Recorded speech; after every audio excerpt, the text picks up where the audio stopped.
In the first video, I showed you how you capture the screen for Camtasia Studio of the art and stitch design for the virtual stitch. Now what you're looking at is an actual screen within Camtasia Studio. Let me point out what it is that you're seeing here. If you'll notice here, here's your design, and here's a screen capture of art and stitch. If you press the play button, you will actually see the virtual stitch produced. But by itself, that may not be all you want your buyer to see. You may want to add some text, and you may also want to add your logo. So let me again express what it is you're looking at here. Over here we have a library of images and things we can add to this presentation.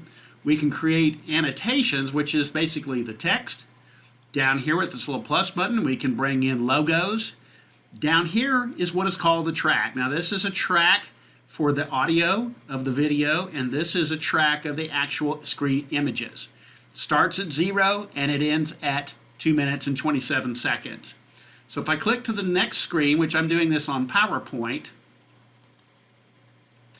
here is where the annotations are brought up. What you would do is you just drag over which one you want and you place it in here, and you can type in the word virtual stitch. So if I come into the next screen, here is what I've already created, and it's part of my product library. I have my logo, company logo, and I also have the virtual stitch. Now here's what's going to happen when you add this to your presentation.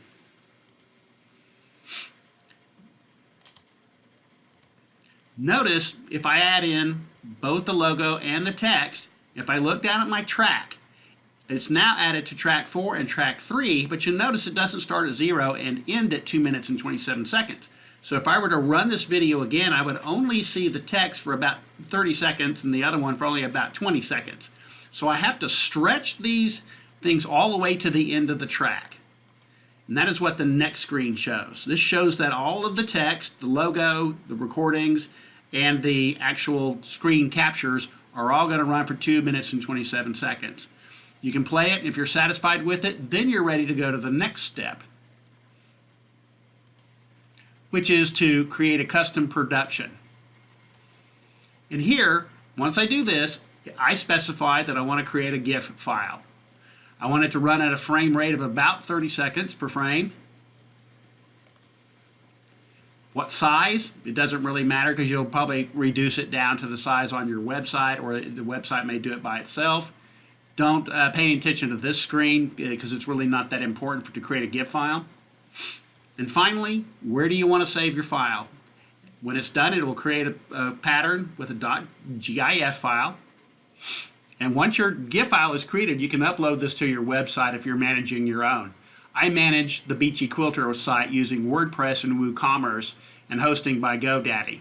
The GIF is added to your specific product gallery, which will most likely include a picture of your pattern on actual fabric.